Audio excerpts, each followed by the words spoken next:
सिद्धं शुद्धं परिणम्य जिनेन्द्रवर नेमि चन्द्रमकलङ्कम् गुणरयण भूषणोदयम् जीवस्य परोवेणं बोच्छम्।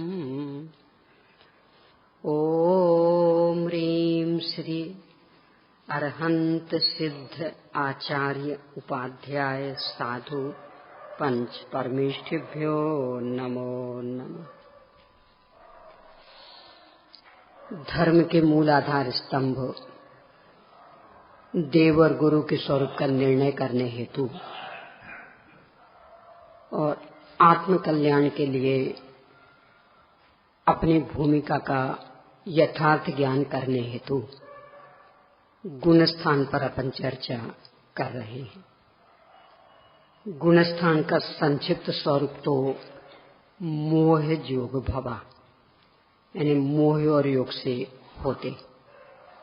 इस पर चर्चा के बाद में जो इनकी विस्तृत परिभाषा आचार्य श्री नेमिचंद सिद्धांत चक्रवर्ती ने गोमटसार जीवकांड के 8वीं गाथा के माध्यम से दी, उस पर अपन चर्चा कर रहे हैं कि मोहिनी आदि कर्मों की उदय आदि अवस्थाओं के होने पर होने वाले जिन भावों के द्वारा जीव लक्षित होते हैं, पहचाने जाते हैं, उन्हें सर्वज्ञ भगवान गुण स्थान कहते हैं।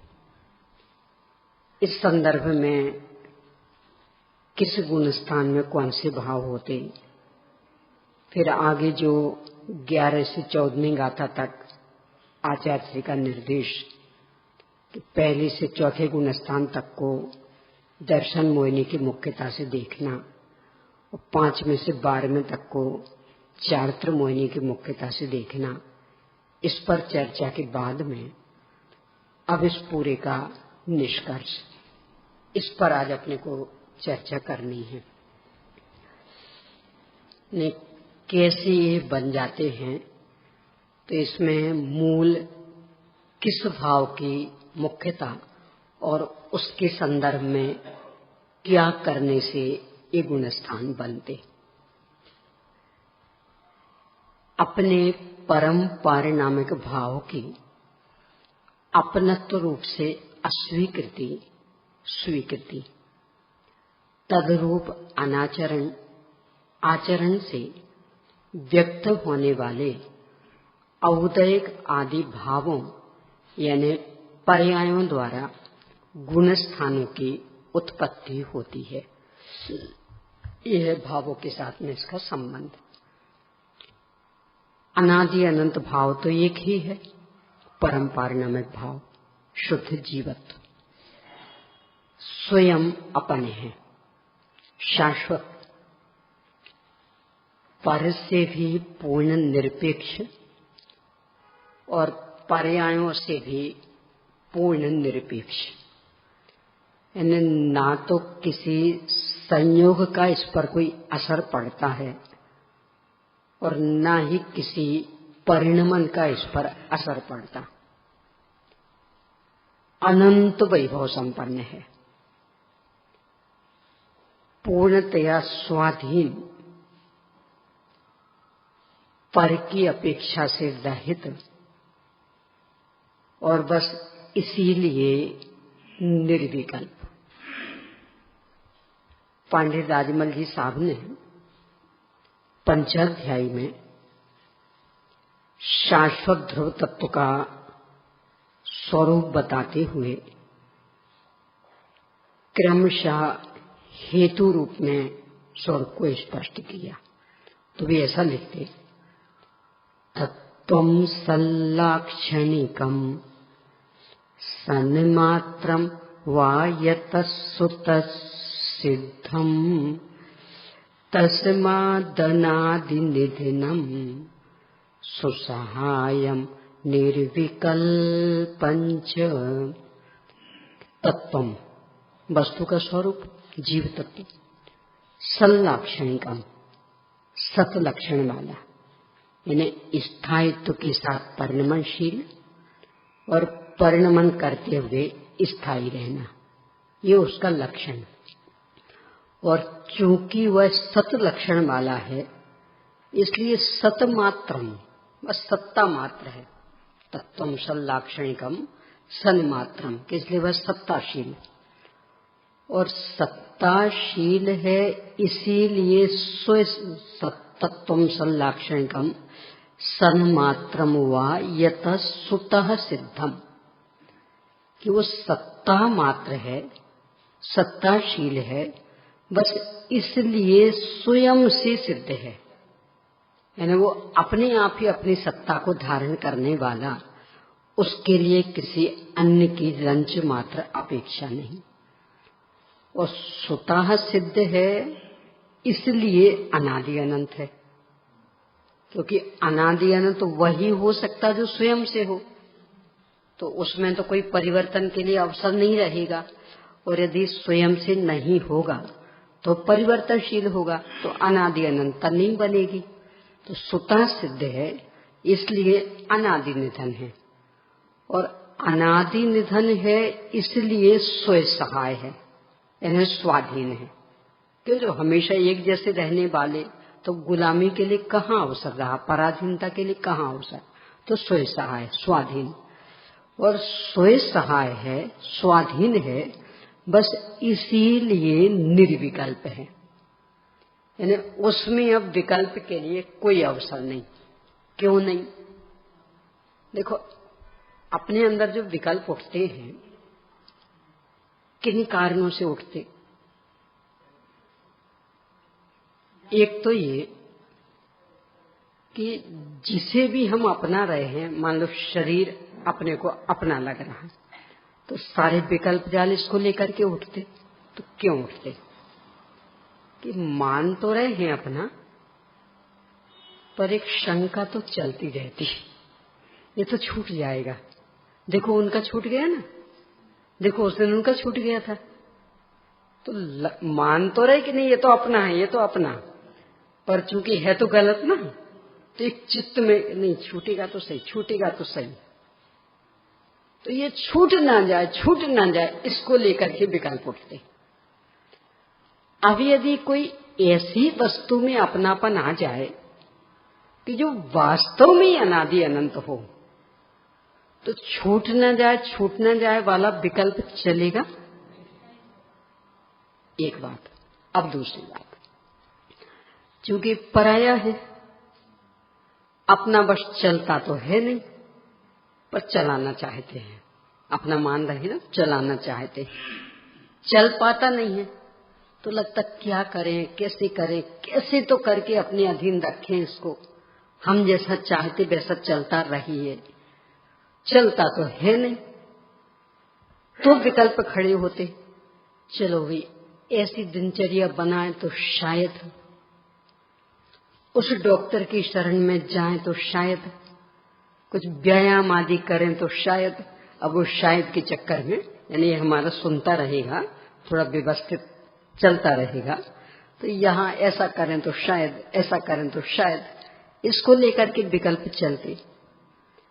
यदि कोई अपनी ही चीज हो और अनादि अनंत एक रूप हो, जिसमें सुनने नहीं सुनने वाली कोई समस्या ही ना हो, यानी परिवर्तन के लिए कहीं अवसर ही ना हो, तो अब ये शायद आदि को लेके कहीं सुनता तो नहीं है, पर शायद व्यायाम करें तो हो जाए थोड़ा बहुत ठीक, कुछ औषधि आदि लें तो शायद ठीक हो जाए, ये विकल्प रहेंगे, खत्म। अब और विकल्प का कारण कि मान लो मेरा शरीर गड़बड़ और आपका अच्छा स्वस्थ रह रहा है, तो तुलना को लेके विकल्प, इनका बहुत अच्छा, पूछें तो सही कैसे मेंटेन करते हो आप, हमारा शरीर तो सुनता ही नहीं है, आपका कैसे व्यवस्थित चल रहा है। अथवा उल्टा हो, आपका अव्यवस्थित और मेरा व्यवस्थित, तो ये इनको भी बता दें, देखो ऐसा किया करो, मैं ऐसा करती हूँ ना, देखो बिल्कुल व्यवस्थित, आपका कितना व्यवस्थित चल रहा, तो ऐसा किया कर तो व्यवस्थित। तो इसको लेकर के विकल्प चलेंगे, यानी कहीं हीनता कहीं अधिकता। अब वो अपने में हीनता है कि अपने में अधिकता, उससे कोई फर्क नहीं पड़ना।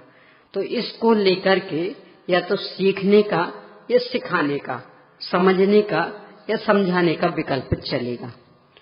और कोई ऐसी चीज हाथ में आ जाए कि जिसमें ऐसा कुछ है ही नहीं, यानी तुलना करके देखेंगे तो सारा विश्व समान दिखे, अनंत वैभव संपन्न दिखे, तो अब विकल्प के लिए अवसर। विश्वव्यापी समानता सारे विकल्पों को समाप्त कर देती। देखो ऐसा नहीं, आप भी मान लो इन लोगों साड़ी का ये है, जो मुसलमानों के ड्रेस का काय को ले गए। अब भले जैनी पहनते हैं पर वो जैनियों की ड्रेस तो है नहीं।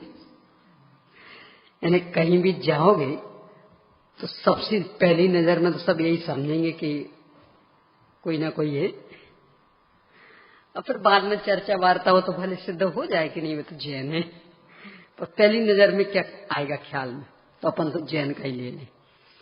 तो मान लो इन्होंने एक साड़ी खरीदी और इन्होंने भी, इनकी साड़ी है 10,000 रुपये वाली, तो 10,000 वाली तो 10,000 की जैसी होगी, इनकी है 5,000 वाली तो 5,000 वाली 5,000 जैसी होगी। पर दोनों फास्ट फ्रेंड, बिल्कुल दांत काटी रोटी, और पूरा बिल्कुल पड़ोस पड़ोस में ही रहती हैं। मान लो एक ही मंजिल पर हैं दोनों के फ्लैट, यानी कोई आने जाने में दिक्कत नहीं। तो अब क्या होगा? देखो ऐसा करना, कभी आप मेरी पहन लेना तो आपकी शौक पूरी हो जाएगी, और कभी अपनी मुझे दे देना तो मेरी शौक पूरी हो जाएगी। मतलब अदल बदल करके पहनने का भाव आ जाएगा, आएगा आ जाएगा। अब पलटे उदाहरण को, है तो दोनों की 10,000 वाली, पर रंग अलग है, डिजाइन अलग है, कीमत एक है, रंग अलग है, डिजाइन अलग है। तो अब क्या होगा? अब भी बदला बदली का भाव आएगा। देखो अपन तो फास्ट हैं, अब अलग अलग दो तो अपन नहीं खरीद रहे हैं, तो अलग अलग खरीद लें, और कभी आप हमारी पहन लेना, हम आपकी पहन लेंगे, आपकी भी शौक पूरी हो जाएगी, हमारी भी शौक पूरी हो जाएगी, तो बदलने का भाव आएगा। अब इसको तीसरे रूप में लें कि आपकी भी 10,000 की, आपकी भी 10,000 की, वही कपड़ा, वही डिजाइन, वही रंग, यानी रत्ती पाई जितना भी अंतर नहीं है, और बिल्कुल एक दिन खरीद के लाए। अब अगले दिन ही किसी कार्यक्रम में जाना था, दोनों ही जन गए थे तो पहनी, और फिर उसके अगले दिन धोखे डाली और धोखे से बदल गई। अपना अपना चिन्ह लगा रखा था, धोखे से बदल गई। तो आप पहुंचे, साहब ये आपकी साड़ी है, आप अपनी ले लो, हमारी दे दो। अब वो कहेंगे फर्क क्या पड़ना, अरे एक साथ खरीदी है, अकेले एक ही दिन पहनी है, तो अभी कोई पुरानी नहीं हुई, कुछ नहीं, एक सी कीमत, डिजाइन एक, रंग एक, तो क्या फर्क पड़ना? नहीं साहब नहीं चलेगा, हम आपके उतारण नहीं पहनेंगे। क्या हो गया? जब अंतर था तो अपनी ओर से उतारण मांग करके पहनने को तैयार थे, और समानता है तो धोखे से भी यदि बदल जाती है तो बर्दाश्त नहीं होते। देखो साहब हमारे में ये चिन्ह, देखो हमारे में क्या लिखा है, ये हमारी, आप तो हमारी दो। ये बिल्कुल भी पुरानी नहीं हुई है, बिल्कुल एक साथ सब कुछ, पर तो भी नहीं चलेगा। यानी जहां समानता दिखती है तो ये भाव आता है कि जब समान है तो आप अपना भोगो, हम अपना भोगे, फिर बदला बदली क्यों? अभी अपने अंदर विकल्प जाल क्यों चल रहा? बाहर देखते हैं तो भी असमानता दिखती, अंदर देखते हैं तो भी असमानता दिखती, क्योंकि ध्रुव तत्व पर तो दृष्टि है नहीं, या पर्यायों पर दृष्टि जाती है, संयोगों पर दृष्टि जाती।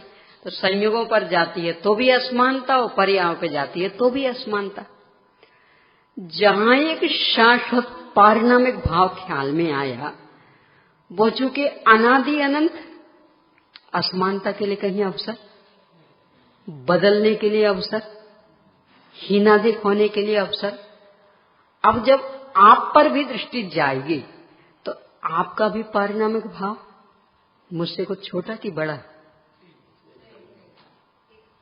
एक जैसा। तो अब कौन सा भाव आएगा? समानता का, कि आप अपने में मस्त रहो, हम अपने में मस्त रहते। ये कह रहे हैं उस छंद में, फिर से देखें। तत्वम संलाक्षणिकम सन्मात्रम व यतसुतः सिद्धम तस्मादनादि निधनम स्वसहायम, इसलिए निर्विकल्पम च। यानी विकल्प के लिए जो जो अवसर थे उन सब का यहाँ पूर्णतया अभाव।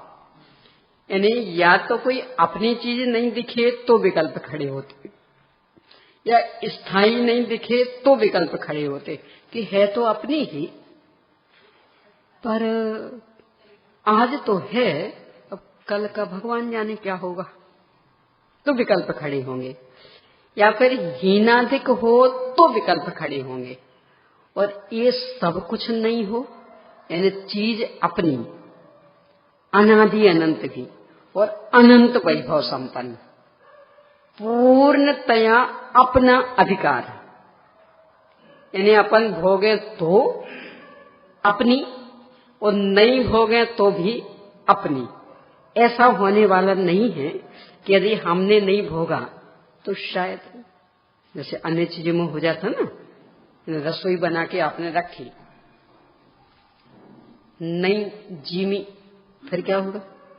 चलो भाई दूसरों को दे दो, अब ये तो खा ही नहीं रहे, ज्यादा होगा तो मनाएंगे, और फिर भी नहीं जीमी तो ऐसा यहां भी हो जाएगा ना। यानी भोगे तो नहीं भोगे तो चीज हमेशा अपनी रहेगी। बस इसलिए यहां विकल्पों के लिए किसी भी रूप में अवसर नहीं। तो है तो ऐसा अपना स्वरूप है, पूर्ण तृप्त तृप्त बने रहे अनंत अनंत काल तक के लिए, ऐसा अपना स्वरूप। पर नहीं मान रहे, तो नहीं मान रहे मतलब अस्वीकृति। तो अस्वीकृति को लेकर के बन गए शुरू के गुणस्थान। यानी अपन जो ऐसे शाश्वत तत्व हो कि जिसमें किसी विकल्प के लिए भी कोई अवसर नहीं, अनादि अनंत अनंत वैभव संपन्न, पर नहीं स्वीकार कर रहे। तो नहीं स्वीकार कर रहे मतलब मिथ्या तो चल रहा, दर्शन मोहिनी चल रहा। तो उसको लेकर के शुरू के 3 गुणस्थान। मुख्य रूप से तो पहला, दूसरा और तीसरा तो वो क्षणिक, कभी कभी बनने, कदाचित नहीं भी बने पर बन जाते हैं फिर भी, तो वो 3। अब इसके बाद में देव शास्त्र गुरु की शरण के आधार से 5 लब्धियों का परिपाक हुआ और अपने को अपनी शाश्वत सत्ता का भान हुआ और अपन ने स्वीकार कर लिया। तो अब चौथे से 14वां सिद्ध दर्शाता। तो इस तरह से परम पारिणामिक भाव मूल आधार है गुणस्थानों का, उसकी स्वीकृति और अस्वीकृति। तो अनादि से अस्वीकृति और बाद में स्वीकृति। तो एक तो अस्वीकृति और स्वीकृति के बल पर ही 14 गुणस्थान बने। एक। अब दूसरा कि अस्वीकृति के साथ साथ एक चीज और चल रही थी, वो स्वाभाविक, कि जब अपनत्व रूप से स्वीकृति ही नहीं होगी तो अपनत्व रूप से आचरण कैसे होगा? तो वो तो बिल्कुल साथ साथ स्वाभाविक चल रही थी। पर जब कभी अपनत्व रूप से स्वीकृति हो जाती है तो भी अपनत्व रूप से आचरण हो जाना इतना आसान नहीं है। यानी जहाँ अपनत्व रूप से स्वीकृति नहीं है वहाँ तो तद्रूप आचरण का प्रश्न ही खड़ा नहीं होता, पर अपनत्व रूप से स्वीकृति होने के बाद भी तद्रूप आचरण होने में बहुत समय लगता। देखो एक सामान्य सा उदाहरण है। आजकल तो माहौल थोड़ा बदल गया है तो उतना ज्यादा घटित नहीं होगा, फिर भी थोड़ा तो घटित हो ही जाता। अपन थोड़ा सा पुराने जमाने का देखें। अपने पास तो अभी इतनी वृद्ध कोई अम्माएं दिख ही नहीं रही हैं। थोड़ा सा पुराने जमाने का ले लें, यानी 60-70 वर्ष पहले का। कितने में हो गई थी आपकी शादी? आपकी शादी किस उम्र में हो गई थी?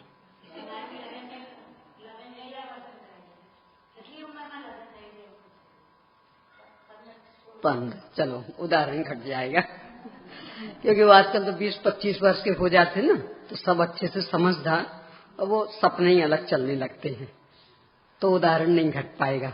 पर वो 14-15 वर्ष की उम्र हो तो उस समय कोई सपने उपने तो होते नहीं है, तो बहुत ज्यादा आकर्षण रहता माता पिता के प्रति। अब इस उदाहरण अच्छा घट जाएगा। तो शादी हुई, अभी तो सब पूरे जो भी माहौल बनाया तो उससे पक्का विश्वास हो गया उस लड़की को कि अब यहाँ मेरा कुछ नहीं है, अब तो बस वो ही घर मेरा। और एक बार जाके भी आ गई और फिर वापस आई है यहाँ, तो देख भी रही है कि पहले जिस घर में चाहे जैसे सब कुछ पूरी स्वतंत्रता थी, अब तो यदि नाश्ता भी करने बैठे ना तो माँ जितना परोस देगी भाभी जितना दे देगी। अब यदि अपने हाथ से उठा के लिया तो आंख बदल जाएगी कि अपने हाथ से ले लिया। यानी बराबर उसको ख्याल में आने लगा कि अब वो अपना तो नहीं रहा, परायापन आ गया। तो भी जिस घर में अपनत्व है उसमें लगातार रह पाती। पहले तो ऐसा होता था, मान लो 7 दिन ससुराल में रह के आई पहली बार में, आप भी ऐसे ही रहे होंगे, उस समय तो यही रहता था। तो 7 दिन ससुराल में रह के आई तो अब यहाँ पीहर में 3-4 महीने रहेंगे, फिर इसके बाद दूसरी विदा होगी, तो फिर 20-25 दिन ससुराल में रह के आएंगे, तो भी यहाँ 2-2.5 महीने। अब फिर धीरे धीरे वहां का काल बढ़ता जाएगा और यहाँ का कम होता जाएगा। पर शुरू में वहां का कम था और यहाँ का अधिक था। धीरे धीरे होते होते फिर 1 वर्ष का हो जाएगा कि वहां रहना 15-20 दिन कम 1 वर्ष, और यहाँ वो अकेले 15-20 दिन। और फिर धीरे धीरे तो ऐसा हो जाएगा कि लगातार 2-3 वर्ष वहां और मुश्किल से 2-4 दिन यहाँ। और फिर तो ऐसा अवसर आ जाएगा कि बार बार भैया बुलाएं कि बहन आ जाओ, बहन नहीं भैया अभी तो फुर्सत नहीं है, अभी ऐसा है, अभी वैसा है, अभी वैसा, और 10-10 वर्ष तक भी ना जाए। शुरू में ये संभव था क्या?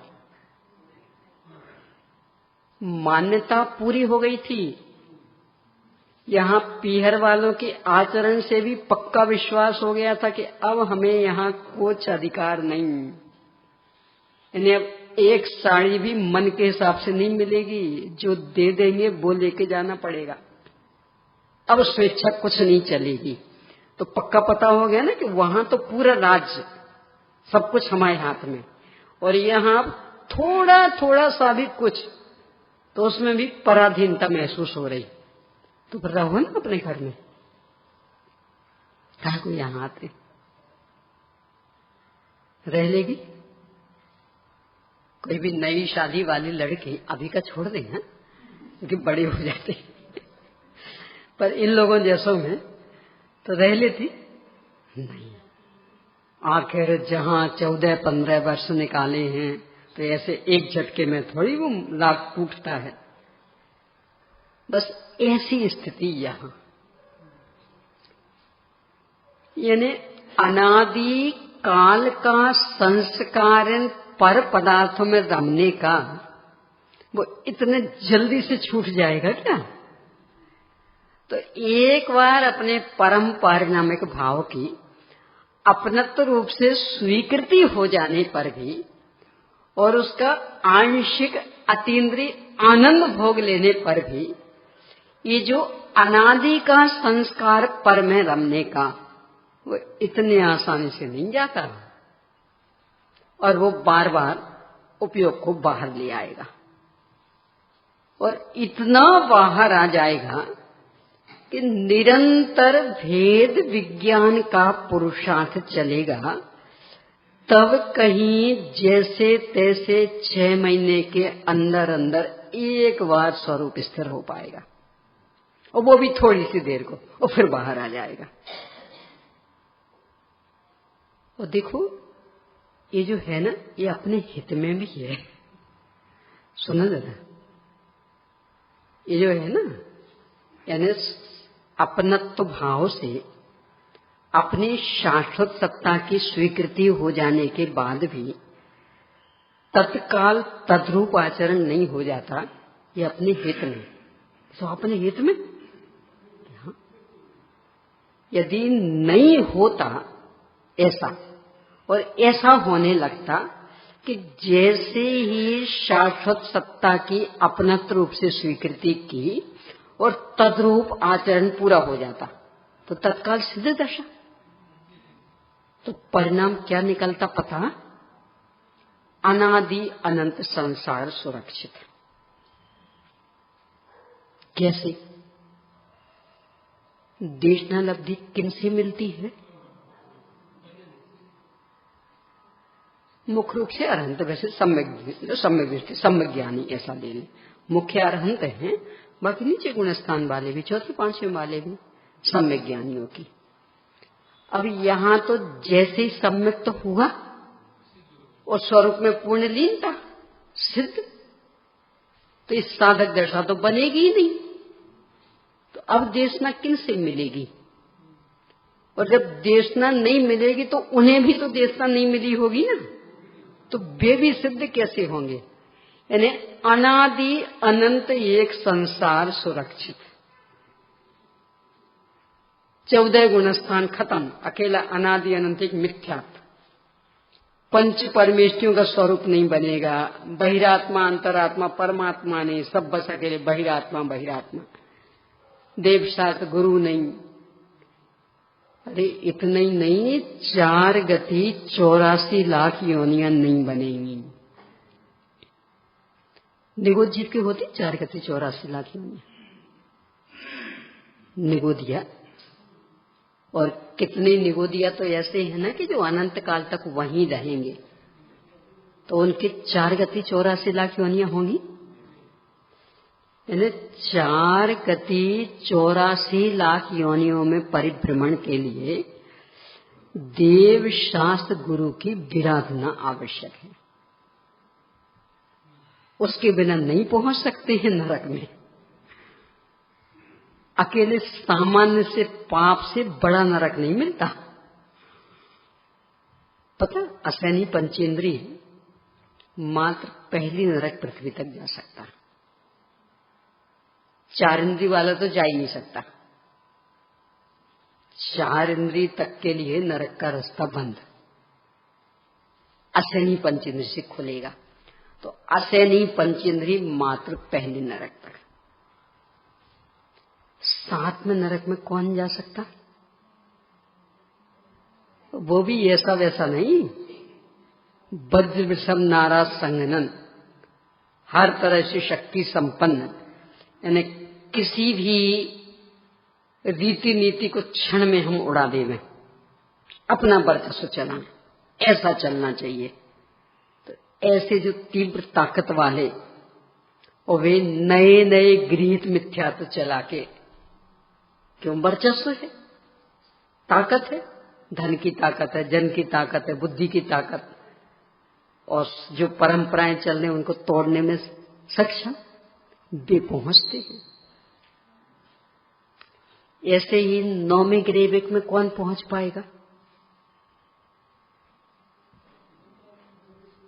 अपनत्व रूप से शाश्वत सत्ता की स्वीकृति तो नहीं करेंगे, मिथ्यात्व दशा वाली बात कर रहे हैं अपन, परंतु देव शास्त्र गुरु के द्वारा बताए गए मार्ग का अनुकरण तो करेंगे, तो शुक्ल इच्छा तक पहुंच जाएंगे।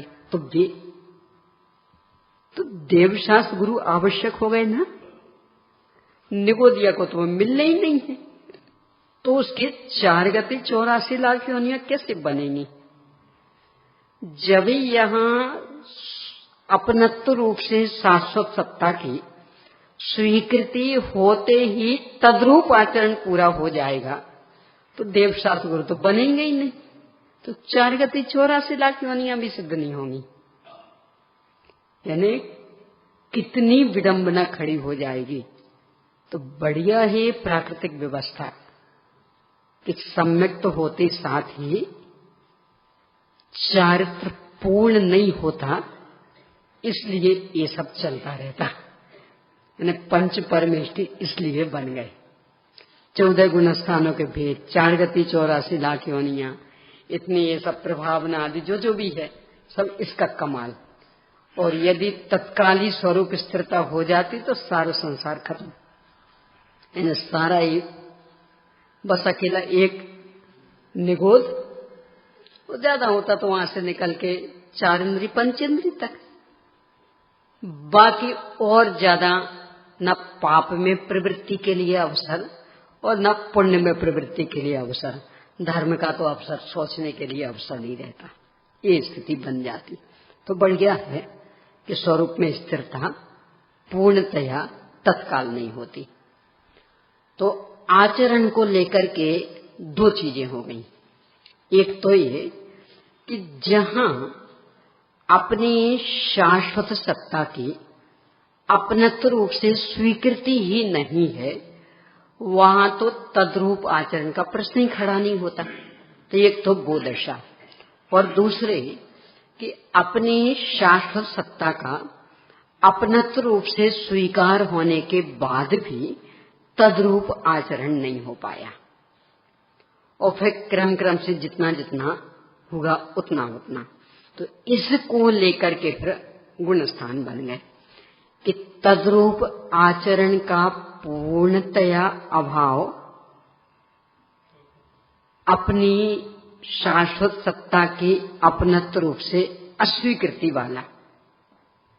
इसमें तो पहला दूसरा और गौण करके तीसरा भी, और फिर चौथे से कि स्वीकृति तो हो गई पर जिसे तद्रूप आचरण कह सके वैसा नहीं हो पाया। अब ये वैसा नहीं हो पाया का मतलब,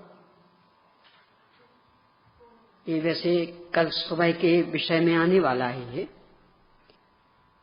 अनंतानुबंधी कषाय वाला परिणमन मात्र अंदर अंदर ही रहता है, बाहर में व्यक्त होने की क्षमता उसकी नहीं होती, क्यों? अपनी सामर्थ्य ही नहीं उतनी। तो बाहर में जो कषाएं व्यक्त होती हैं ना, वो तो अप्रत्यख्यानावरण आदि ही। बस इसीलिए अनंतानुबंधी कषाय का अभाव हो जाने के बाद जीवन में कोई खास परिवर्तन आ जाएगा, इस धोखे में नहीं रहना। यानी पहले से मान लो शुद्ध सात्विक जीवन चल रहा, भोजन पानी आदि, अन्याय नीति अवक्ष का त्याग आदि, तो इतना तो पहले से ही चल रहा।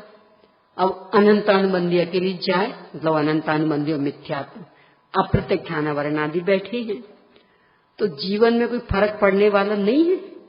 तो लगेगा जैसा पहले था वैसे तो अभी है। यानी अनंतानुबंधी कषाय क्रियान्वित करने की क्षमता विश्व में किसी की नहीं है। अनंत पदार्थों के साथ जो अनुबंध चलता है तो वो तो बस मान्यता के स्तर पर, सोच के स्तर पर करना संभव नहीं है। देखो ऐसा नहीं, अनंतानुबंधी कषाय चल रही, एक मच्छर नहीं काटा, इसकी ये हिम्मत, विश्व में मच्छर नहीं रहना चाहिए, तो सोच तो लिया, मार कितनों की पाओगे? घर के राजा होगा तो घर में डीडीटी छिड़कवा लोगे, कदाचित नगर पालिका के अध्यक्ष बन गए होगे तो पूरे नगर में छिड़कवा दोगे, कदाचित मुख्यमंत्री बन गए होगे तो पूरे प्रांत में छिड़कवा दोगे, कदाचित प्रधानमंत्री बन गए होगे तो पूरे देश में। इससे आगे कदाचित मान लो संयुक्त राष्ट्र संघ के अध्यक्ष बन गए हो तो संयुक्त राष्ट्र संघ के सदस्य वाले देशों में तो छिड़कवा पाओगे ना। नरक स्वर्ग में क्या करोगे और ढाई द्वीप के बाहर भी क्या करोगे? यानी मान्यता में तो ये था कि एक मच्छर नहीं बचना चाहिए, पर क्रियान्वयन करने की तो क्षमता ही नहीं है। ऐसा हर चीज में लगाना, यानी अनंतानुबंधी संबंधी जो क्रोध मान माया लोभ है वो बस अंदर अंदर ही रहता है, उसका क्रियान्वयन नहीं हो पाता। इसीलिए उसका समापन हो जाने के बाद पहले से यदि अन्याय नीति अवक्ष का त्याग चल रहा तो जीवन में कुछ अंतर देखने में नहीं आएगा। लगेगा मिथ्या दृष्टि जैसा तो जीवन चल रहा, जैसे वे कर रहे ऐसे ये कर रहे, क्योंकि उसके भी अप्रत्यक्षाना वर्ण दिख रही थी, इनके भी अप्रत्यक्षाना वर्ण दिख रही, तो एक जैसे दिखेंगे। तो आचरण तो नहीं हो पाया, यद्यपि हुआ है शुरू, पर दिखाई नहीं दे रहा ना। तो दिखाई नहीं दे रहा तो कहें कैसे कि हुआ शुरू? कहने के लिए दिखना आवश्यक है, अकेले होने से कुछ नहीं होता। लोक का भी नियम ये होता है ना, जैसे खास करके मान लो कोई जगह वगैरह ली हो, प्लॉट वगैरह, अब दो व्यक्तियों ने प्लॉट लिए, एक ने तो न्यू भरवा के और फिर छोड़ दिया, और एक ने न्यू भी नहीं भरवाई। अब वो दोनों के प्लॉट ऐसे पड़े हैं, मतलब मकान दोनों ने नहीं बनवाए, तो वो जगह खाली पड़ी है। पूरा पड़ोसी खाली तो पड़ी नहीं रहने देंगे, तो यहां वहां के हमने अपने कचरा वगैरह डालना शुरू कर दिया। अब बाकी बरसात वगैरह भी हुई तो धीरे धीरे वो घास भी उगने लगी। तो होते होते एक साल में ही वो दोनों जगह बिल्कुल एक जैसी दिखने लगी। एक वो न्यू भरी जगह और एक वो बिना न्यू भरी जगह। अंतर तो कितना है कि जो न्यू भरी जगह है ना, यदि वो चाहे तो एक दिन में अपने रहने लायक एक कमरा तैयार कर सकता है। क्यों? न्यू तो भरी है, बस अब तो दीवारें खड़ी करेगा तीन ओर की, सामने ऐसे सामान सा फाटक लगा के एक रहने लगे। और जिसकी न्यू भी नहीं भरी गई उसमें, पर वो जो अंतर है, आज अभी आप बता सकते कि ये तो न्यू भरी जगह है और ये बिना न्यू भरी जगह है, क्योंकि दोनों एक जैसी दिख रही कि वो न्यू तो अंदर अंदर भरी गई है, बाहर से क्या फर्क पड़ना। ऐसी स्थिति है अविरत सम्यक दृष्टि की और मिथ्या दृष्टि की, कि अविरत सम्यक दृष्टि की वो न्यू भरी जमीन है, न्यू तो भर चुकी, बिल्कुल ठोस हो चुकी, छायक सम्यक भी हो जाए, पर आचरण कुछ नहीं दिखने वाला, ऊपर से बिल्कुल वैसा का वैसा। और मिथ्या दृष्टि अभी न्यू का ठिकाना ही नहीं। तो कैसे उसे कहें कि तद्रूप आचरण, पर फिर भी अंतर तो पड़ा है। तो अंतर पड़ा इसलिए वो गुणस्थान में अंतर पड़ गया। अब जैसे जैसे तद्रूप आचरण बढ़ना शुरू होगा, पांचवें गुणस्थान में आए, अप्रत्यक्षानावरण कषाय चली गई, तो कुछ ऐसा आचरण दिखने लगा कि इनसे तो इनमें भिन्नता है, इतना देखने लगा। और छठवां सातवां हो जाए तो तब तो पूरे मनुष्यों से भिन्नता दिख जाए, यानी फिर तो पशु भी समझने लगे कि ये कुछ अलग है, ऐसे मनुष्य ये तो नहीं दिखते, ये तो बिल्कुल हमारे जैसे बिल्कुल अलग दिख रहे हैं, नग्न दिगंबर। यानी पशु भी समझ जाए कि ये कुछ अलग जीवन हो गया।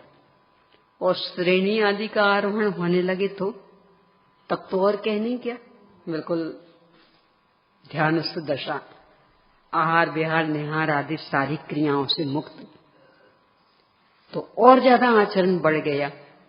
इस तरह से जैसे जैसे स्वरूप में स्थिरता होगी, गुणस्थान बढ़ेगा और परिणाम निकलेगा बढ़ते बढ़ते बढ़ते बढ़ते, यहाँ पूर्ण स्वरूप में स्थिरता और वहां गुणस्थान अतीत दशा, सिद्ध दशा। तो मूल किसके साथ संबंध रहा कि एक पारिणामिक भाव सबका मूल आधार, वो अपन स्वयं है। बाकी के संदर्भ में तो ये सोचा जा सकता है कि भाई किनके कौन सा, इनके मिथ्या तो है कि नहीं, इनके है कि नहीं, इस संदर्भ में सोचा जा सकता, पर पारिणामिक भाव अकेले सबके जीवों के ही नहीं। तो जब 5 भाव का पढ़ा होगा ना कि पारिणामिक भाव के बिना द्रव्य मात्र नहीं, यानी जाति अपेक्षा से 6 द्रव्य, संख्या अपेक्षा से अनंतानंत द्रव्य, सभी में अपना अपना पारिणामिक भाव और सब में पूर्णतया एक जैसा बना।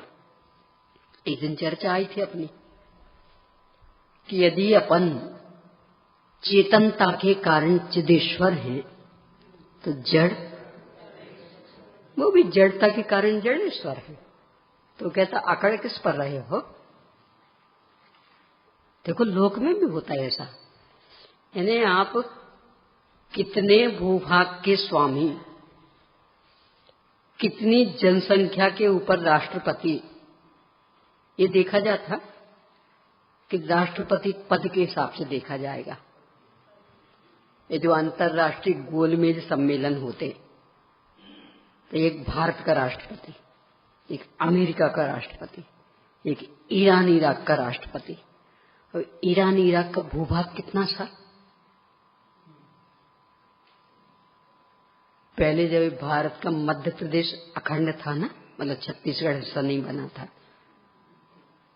तो पूरा मध्य प्रदेश का जितना भूभाग था उतना ईरान का भूभाग था। अब तो वो 2 खंड में बट गया, तो छोटे छोटे हो गए पहले। तब उस गोलमेज सम्मेलन में ईरान का राष्ट्रपति जाए, किस हैसियत से बैठेगा? बस इतना सा क्षेत्र और जनसंख्या भी इतनी सी, इस हैसियत से होगा कि मैं भी राष्ट्रपति और तुम भी राष्ट्रपति। कोई हैसियत में अंतर पड़ेगा? ये कभी कभी हो जाता ना, जैसे वो पानी की बोतल वगैरह देने में कोई आगे पीछे कर दे और लेटर पैड रखने में, तो उतने में केस चल जाता है, इनने हमारी बेइज्जती की। क्यों? आप छोटे से देश के हो कि देश छोटा बड़ा नहीं होता, देश देश होता है। आप तो कम संख्या के हो ना, जनसंख्या के, जनसंख्या कम ज्यादा नहीं होती, वो देश के राष्ट्रपति होते हैं। तो देश देश है, अब कितनी जनसंख्या कितनी नहीं उससे क्या फर्क पड़ना। ऐसे ही यहाँ कि तुम तो जड़ेश्वर हो ना, हम चेतनेश्वर। क्या कहेगा पुद्गल? गड़बड़ नहीं करना। यहाँ जड़ेश्वर की चेतनेश्वर नहीं देखा जाएगा, अकेला ईश्वर देखा जाएगा। तो तुम भी ईश्वर और हम भी ईश्वर। तो यदि तुमने कुछ भी गड़बड़ किया तो सोच लेना, तुम भी प्रभु हम भी प्रभु। यानी विश्वव्यापी समानता, सब में ईश्वरता, सब में प्रभुत्व शक्ति, सब में विभुत्व शक्ति। जब इस दृष्टि से विचार करेंगे तो कौन किसे अपनत्व रूप से स्वीकार करे?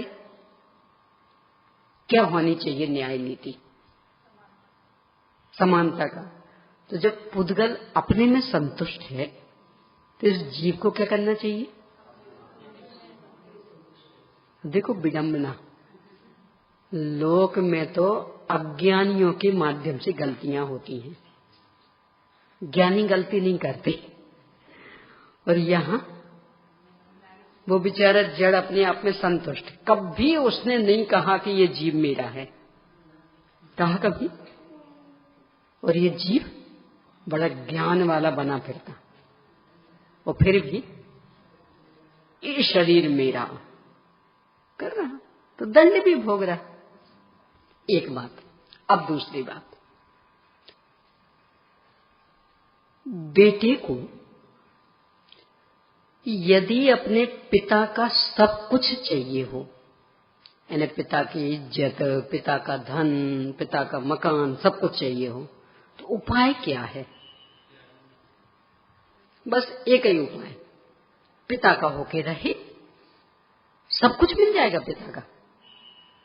यानी समाज भी वो इज्जत भी दे देगी पिताजी की उसको ही, किनका बेटा? अरे उनका, आओ आओ बेटा। और धन संपत्ति भी सब मिल रही अपने आप। बस एक ही नियम कि वो पिता का होके रहे। अब वो बेटा पिता का होके तो नहीं रहे, पिता से तो उल्टा उल्टा चले, और फिर चाहे कि पिता की संपत्ति हमें मिल जाए, समाज पिताजी जैसी इज्जत हमें भी देने लगे, क्या होगा? अब ऐसा यहां देखें, जो भी ये पर्याय है, चाहे वो ज्ञान की हो चाहे दर्शन की हो, कोई सी भी पर्याय प्रकट हो रही ना, इसका मतलब वो बेटा। उदाहरण, वो प्रकट हो रही है, जन्म लेती है, किसमें से प्रकट होती? शाश्वत ध्रुव तत्व में से। स्थायी ध्रुव तो वो कौन हो गया? पिता। अब इन पर्यायों को यदि सुखी होना है, समर्थ रहना है, वैभव संपन्न बनना है, तो उपाय क्या है? कि जिसमें से प्रकट हुई उसमें वे रहें, उसमें संतुष्ट रहें, तो सब कुछ मिल जाएगा उन्हें। यानी पिता का सब कुछ पर्याय को मिल जाएगा। अब ये उससे विमुख रहें, तो फिर कहें हम दीनहीन पामर, तो बोलो कौन इनको संतुष्ट कर देगा? कौन वैभववान बना देगा? बस ये कह रहे यहां। यानी मूल आधार है पारिणामिक भाव, शाश्वत ध्रुव तत्व। पर्याय पर में उलझेंगी तो चूंकि पर में से कुछ मिलने वाला नहीं है, वहां इसका कुछ है नहीं, तो भी अनंत आकुलता भोगनी है। और यदि स्वयं में भी उलझे कि नहीं हम तो पर्याय, हमारे तो स्वतंत्र सत, अगर उत्पाद भी सत, व्यय भी सत, ध्रुव भी सत, तो हम ध्रुव में क्यों जाएं? हम स्वतंत्र सत है ना, तो हम क्यों जाएं ध्रुव में? तो क्या पाएंगी पर्याय? तो भी दुख पाएंगी, मतलब मिथ्यात्वादी गुणस्थान चलेंगे। और यदि न्याय नीति अपना के कि जब संपूर्ण पर पदार्थ मेरे जैसे ही हैं और वे परे हैं, भिन्नता कुछ है नहीं, यानी उनमें कुछ अधिकता नहीं, उनमें कुछ हीनता नहीं, तो उनकी ओर देखने के लिए अवसर कहाँ है? ये कुछ अधिकता होती, हमें कमी होती, फिर देखते तो बात जचती। हमें कुछ अधिकता होती, उनमें कुछ कमी होती, तो देने के हिसाब से देखते तो फिर भी बात जचती। पर जब सर्वत्र समानता है तो अब दूसरे की ओर देखने के लिए कहाँ अवसर है? इसके बल पर से उपयोग हटाकर अपने में आए, और अपने में भी शाश्वत ध्रुव में कि किसके आश्रय से हमारा जन्म हुआ, कैसे प्रगटे, तो कर्तव्य क्या होना चाहिए कि जिसके आश्रय से जन्म उसके होके रहो। इसके बल पर अपनी शाश्वत सत्ता को अपनत रूप से स्वीकार किया, चौथा गुण स्थान हो गया। और इसके बल पर ही फिर तद्रूप आचरण, तो जितना जितना तद्रूप आचरण बढ़ता जाएगा गुण स्थान उस हिसाब से बढ़ते जाएंगे और पूर्ण स्वरूप स्थिरता हुई और गुण स्थान अतीत सिद्ध दशा, यानी पूर्ण अपनत्व रूप से आचरण। अभी अनंत भगवान की भी कमी है, पूरा नहीं है। योग जन्य चंचलता चल रही, स्थिरता तो है पर वो स्थिरता मोह के अभाव वाली, चंचलता के अभाव वाली नहीं है। अभी चंचलता चल रही तो जितनी कमी उतने आनंद में भी कमी, इसलिए अनंत सुखी है, अव्यवहार सुखी नहीं है। और वो अस्थिरता भी समाप्त हुई, चंचलता समाप्त हुई, प्रदेशों का कंपन समाप्त हुआ, तो अव्यवहार सुखी, यानी पूरा तद्रूप आचरण हो गया। तो पूरा कहने का निष्कर्ष क्या कि जो स्वयंपन शाश्वत ध्रुव तत्व है, बस इसको अपन किस रूप में देखते हैं, इसके साथ इन पर्यायों का कैसा व्यवहार है, बस इसके बल पर पूरे गुणस्थान का प्रकरण। कि यदि अपनत्व रूप से स्वीकृति है तो चौथे से लेकर के आगे तक के, और अपनत्व रूप से स्वीकृति नहीं है तो पहला, दूसरा, तीसरा। अपनत्व रूप से स्वीकृति पूर्वक तद्रूप आचरण है तो 5 में से लेकर के आगे तक के, और अपनत्व रूप से स्वीकृति के बिना ही तद्रूप आचरण नहीं है तो पहला, दूसरा, तीसरा, और अपनत्व रूप से स्वीकृति पूर्वक तद्रूप आचरण नहीं है तो चौथा। इस तरह से इस पारिणामिक भाव की अपनत्व रूप से अस्वीकृति और स्वीकृति के बल पर और तद्रूप अनाचरण और आचरण के बल पर एक जीव के 14 गुणस्थान बन जाते। इसलिए भावों की ओर से आचार्य ने गुणस्थान की परिभाषा दी। तो जब इस रूप में देखेंगे तो फिर वो एक कल वाला प्रकरण दोहरा ले कि भाव और गुणस्थान में कौन सा संबंध बैठेगा। कि भाव ये तो है व्यापक, क्योंकि पारिणामिक भाव तो निरंतर विद्यमान, अब उसके आस तरह से आप जो चाहो वो प्रकट कर लो। यानी चाहो तो अस्वीकृति के बल पर पहले गुणस्थान में बैठे रहो, और चाहो तो स्वीकृति के बल पर चौथे में आ जाओ, चाहो तो तद्रूप अनाचरण के बल पर पहले से आदि में बैठे रहो, और चाहो तो तद्रूप आचरण के बल पर आगे आ जाओ। तो वो व्यापक हुआ और ये गुणस्थान व्यापक। पारिणामिक भाव यानी भाव ये सामान्य और ये गुणस्थान उसके विशेष। यानी पारिणामिक भाव के साथ हमने किस तरह, हमने मतलब वर्तमान पर्याय, तो किस तरह से व्यवहार किया तो उसके आधार से गुणस्थानों की संरचना। ऐसे ही भाव ये अंशी और गुणस्थान ये अंश, यानी उसके आधार से प्रकट होने वाली दशाएं। इस तरह से ये भावों को लेकर के आचार्य ने यहाँ गुणस्थानों की परिभाषा दी। अपने को इससे पूरे निष्कर्ष रूप में क्या समझना है कि जिसके आधार से ये सब चल रहा वो आधार निरंतर विद्यमान है। इसलिए जो दशाएं हम नहीं चाहते उन्हें मिटाना और जो चाहते हैं उन्हें प्रकट करना बहुत आसान है। यदि वो आधार नहीं होता तब तो बहुत कठिन। देखो बिल्कुल लौकिक न्याय, एक लड़के को अरबपति बनना हो क्या करना पड़ेगा? बहुत मेहनत करनी पड़ेगी। और हो सकता जीवन भर व्यापार करने के बाद भी नहीं बन पाए तो नहीं बन पाए, हो सकता। और एक लड़की को अरबपति बनना हो तो कुछ नहीं करना, बस एक अरबपति लड़के के साथ में शादी करे, अरबपति बन गई। क्या करना बोलो? कुछ करना? कोई फैक्ट्री डालनी पड़ेगी? कुछ नहीं करना। अब ऐसे ही यहां कि पारिणामिक भाव को यदि शुद्ध होना होता तो बहुत कठिन था। क्यों? वो अनादि अनंत स्वभाव, अपरिवर्तनशील, निष्क्रिय, उसमें कुछ होना जाना संभव ही नहीं। पर वस्तु स्वरूप ऐसा कि उसमें कोई अशुद्धि आती नहीं, अपूर्णता आती नहीं, क्षणिकता नहीं, तो वो तो हमेशा विद्यमान।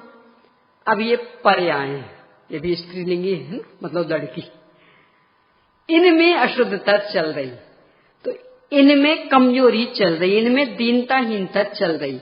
अब इनको धनी बनना है, इनको सामर्थ्य संपन्न बनना है, तो करना क्या है?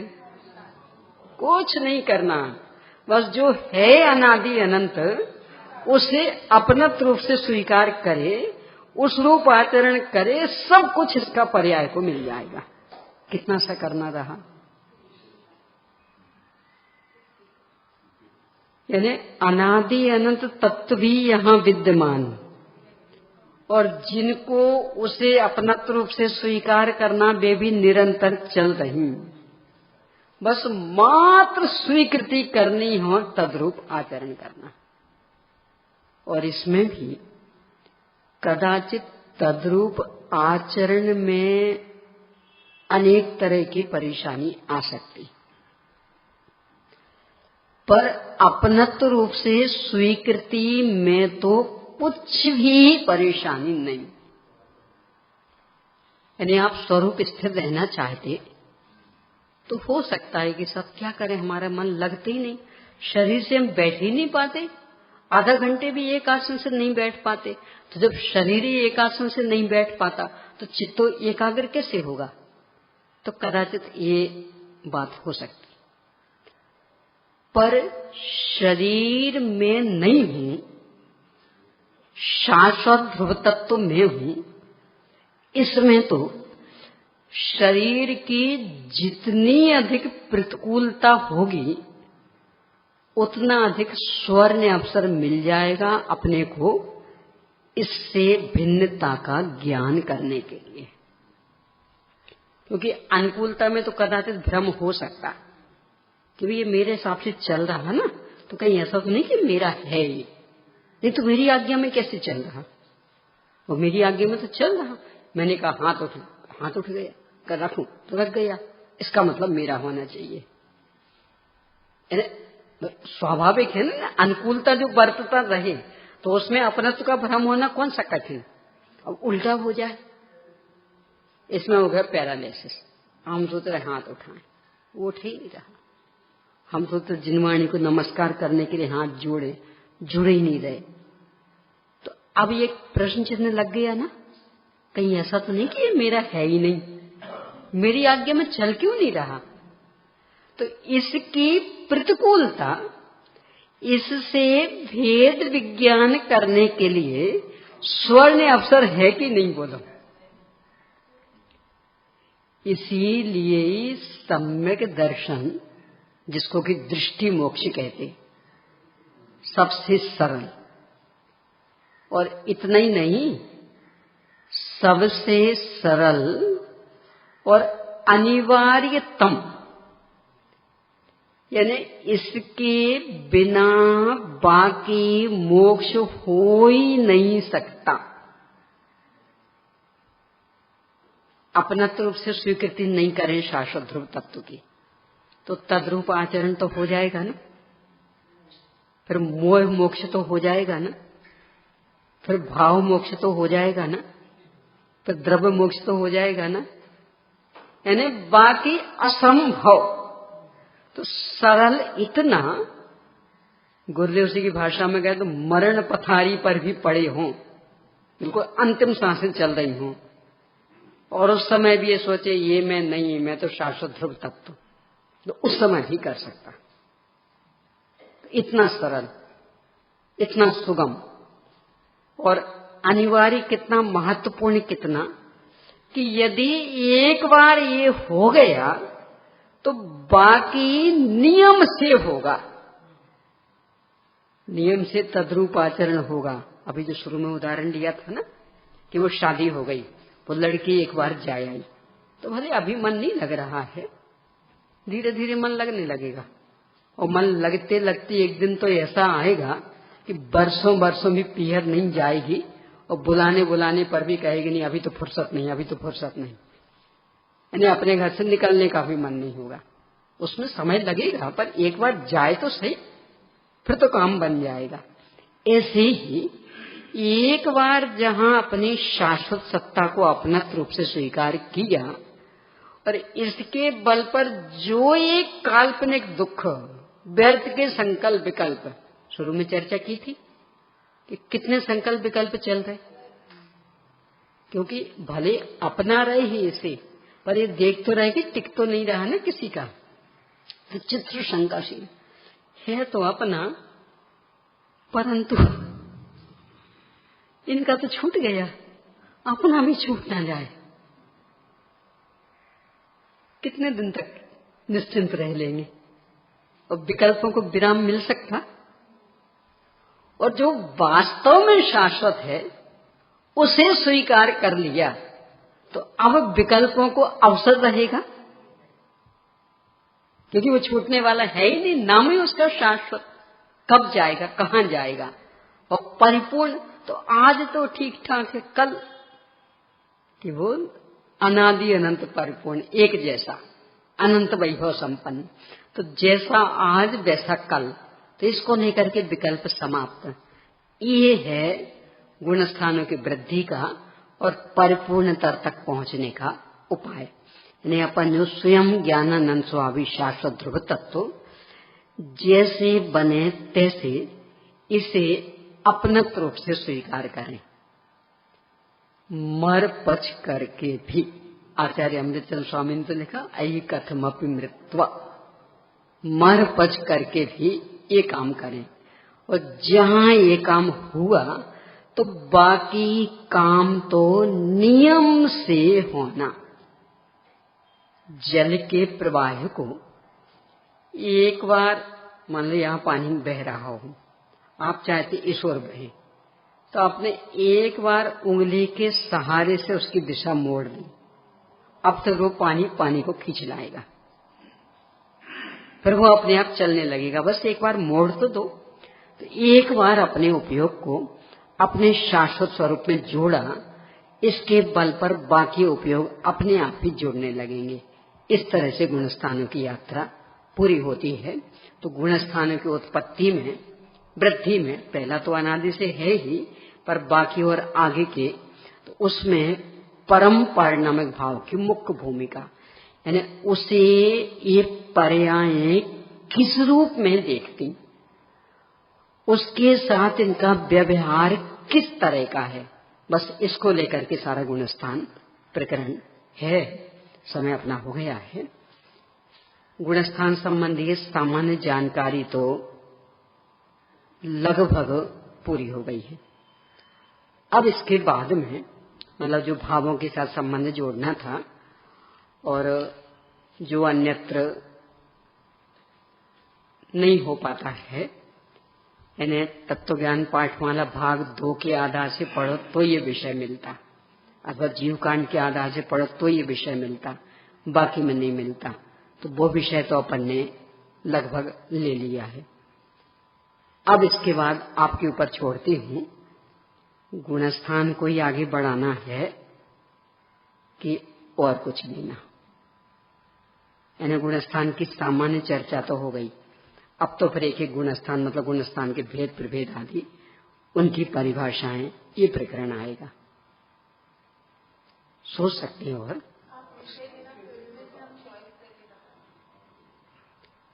यही तो समस्या है, विषय मैं नहीं दूंगी, आप ही विषय खोजिए और आप ही चुन के अभी सोच लीजिए। और ने कल 2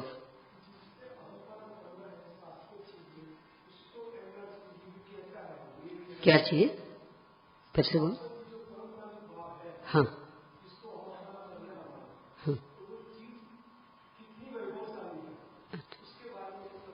ये तो अपना जो सुबह वाला प्रकरण चल रहा ना, उसमें स्वभाव की सामर्थ्य, उसमें विस्तार से आएगा वो स्वभाव की सामर्थ्य वाला जो बिंदु है, तो उसमें पूरा प्रकरण आने वाला है। और सोच लीजिए, अभी जल्दबाजी नहीं है, तो कल दोपहर तक बता दीजिए।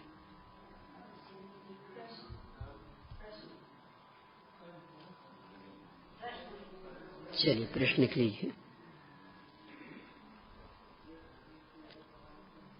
गुणस्थानों का भावों के साथ क्या संबंध है? इसमें वही व्यापक अंशंशी सामान्य विशेष ये वाला। अगला, गुणस्थानों की वृद्धि आदि में परम पारिणामिक भाव की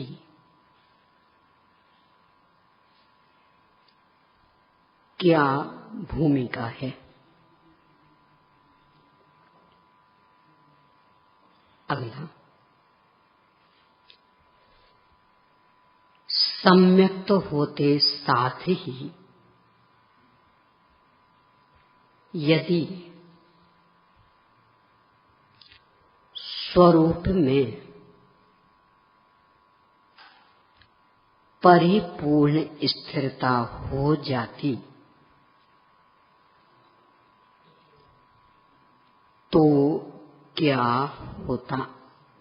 तो क्या क्या होता, ऐसा पूरा ले लेना उसमें, मतलब क्या क्या बातें नहीं बन पाएंगी, तो क्या क्या होता, बस।